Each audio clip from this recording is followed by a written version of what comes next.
Welcome to the Outthinker podcast. Each week, we talk with forward-looking strategists and innovators that are challenging the status quo, leading the future of business, and shaping our world. I'm your host, Kaihan, founder of the Outthinker Strategy Network.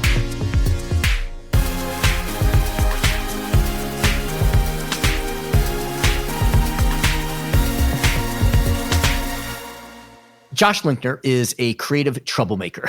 He passionately believes that all human beings have incredible creative capacity, and he's on a mission to unlock inventive thinking and creative problem solving to help leaders, individuals, and communities soar. Josh has been the founder and CEO of 5 tech companies, which sold for a combined value of over $200 million, and is the author of 4 books, including the New York Times Bestsellers, Disciplined Dreaming, and The Road to Reinvention. He has invested in and or mentored over 100 startups and is the founding partner of Detroit Venture Partners. Today, Josh serves as chairman and co-founder of Platypus Labs, an innovation research, training, and consulting firm. He has twice been named the Ernst & Young Entrepreneur of the Year and is the recipient of the United States Presidential Champion of Change Award. In this episode, Josh is going to break down why we should be focusing on little innovation breakthroughs rather than big ones, and he offers some practical steps for unlocking innovation in your employees.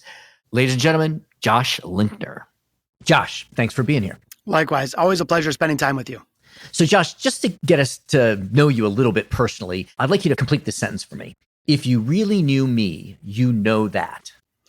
Well, you know that I'm a jazz musician at heart. I just love playing music. I've been playing for 40 plus years. I'm passionate about my kids. I have 4 kids, 23, 21, and 4-year-old twins, which is insane.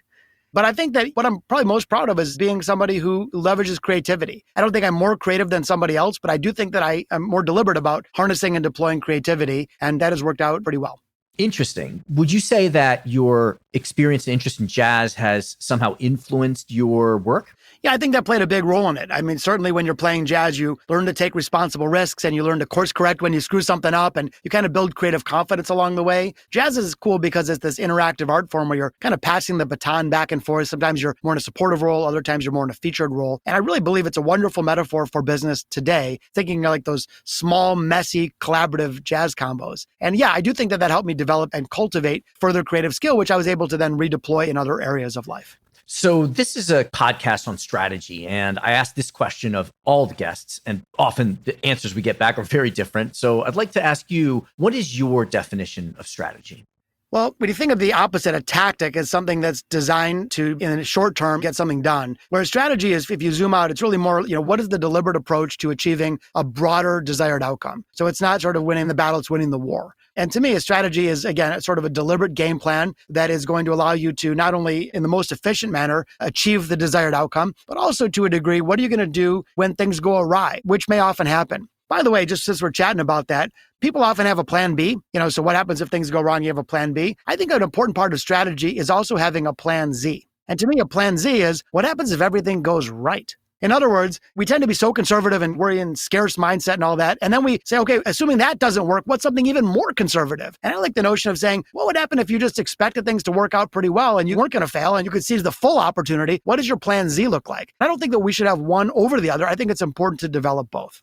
I love that idea of the plan Z. So Josh, tell me, what got you interested in strategy?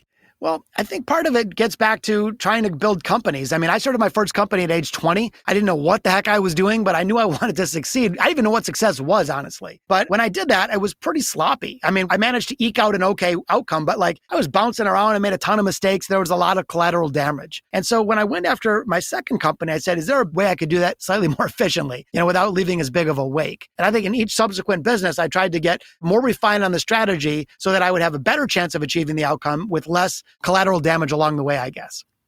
So Josh, your career has had many chapters, from being an entrepreneur, an author, a speaker. Of all of that, what would you say that you're most known for?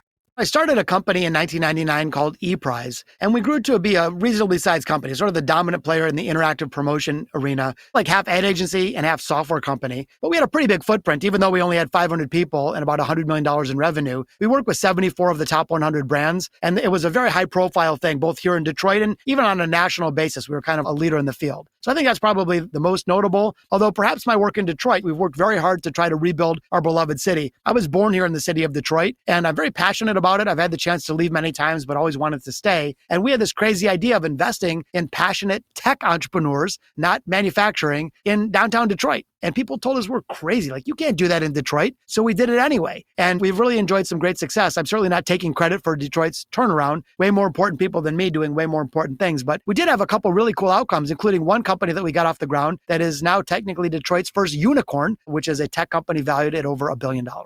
Wow, a unicorn, Josh. Can you tell us a little bit more about that company? The company is called StockX. They call it the stock market of things. And it started by selling and reselling tennis shoes, like high-end collectible gym shoes, but now they do other stuff. And the company's received massive funding from Andreessen Horowitz and others. And actually, the current valuation is right around $3 billion. Again, I'm not taking credit for that in any way, other than we created an environment and gave them some initial capital to get things started. And it's just pretty cool to see not only the economic outcome, but it's really providing hope for others who are going to pursue that path as well. So we're trying to be good citizens, good neighbors here in Detroit, and trying to help rebuild our troubled city.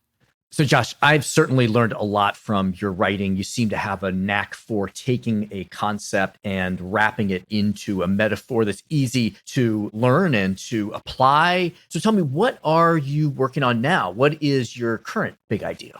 Yeah, thank you. So my new book is called Big Little Breakthroughs, How Small Everyday Innovations Drive Oversized Results. And I know you and I both are passionate students of innovation. This flips the principles of innovation we generally understand upside down. We're often told that innovation only counts if it's $1 billion idea, or only certain roles can be innovative. Like, unless you're wearing a lab coat or a hoodie, forget about it. This is the opposite. It's sort of like innovation for the rest of us. And it encourages people not to take giant, highly risky moonshot swings, but rather to cultivate high velocity, high volume of small micro innovations, daily acts of creativity. And when doing this, a few things happen. First of all, it becomes way more accessible. In other words, all of us, everyday people, can become everyday innovators. Second of all, those little things are way less risky. When you swing and miss at something small, you don't burn the building down. It's easier to pursue. Third, those little wins add up. In fact, Harvard released some data recently that said 72% of the gross domestic product here in the US doesn't come from the attention-grabbing, SpaceX type efforts. It comes from big little breakthroughs, the sort of meat and potatoes of innovation. And finally, I would just say that when you practice daily big little breakthroughs, you're building skill. It's funny, we often think of like Da Vinci's Mona Lisa as the hallmark of creativity, but that wasn't Da Vinci's first painting. Da Vinci first had to learn to paint. He had to paint every day. He had to learn a bunch of bad paintings before he finally got to a good one. And that, I think, is a much more accessible and approachable way for all of us to think about building our own skills and driving innovation into the outcomes that we care about most in our business and even more broadly in our lives. Yeah, I love this idea of big versus little innovation. I think that we often get confused because we think that for an innovation to be valuable or worthwhile of admiration, that it needs to be a lot of work. It's got to be expensive. It's got to take a long time, lots of teams and R&D labs to develop it. But I really believe, and I think you do as well, that it's really about the impact of the innovation that matters and determines the value. So could you give us some examples of these little innovations that have had big impact? Yeah, I mean, the book is really, I tried to make it fun. I'm really proud of it. I spent over 1,000 hours in research on this one, in academic research and neuroscience, but also interviewing people all over the world, CEOs, billionaires, celebrity entrepreneurs, Grammy Award-winning artists, all kinds of people. But what I don't cover in the book is the story of Netflix and Apple, because we already know they're innovative. No kidding. So I covered these stories of more like approachable people that have done amazing things. And one that comes to mind is a guy named Trewin Restorick, who is not a celebrity. No one's ever heard of him. And he doesn't have fancy suits. This guy wears like wrinkly khaki pants and 10-year-old loafers. Well, Trewin is in London. So imagine you and I are walking through the streets of London together, and we're marveling at the architecture and the hustle and bustle of the crowd. But then we look down at the ground, and what do we see? Cigarette butts.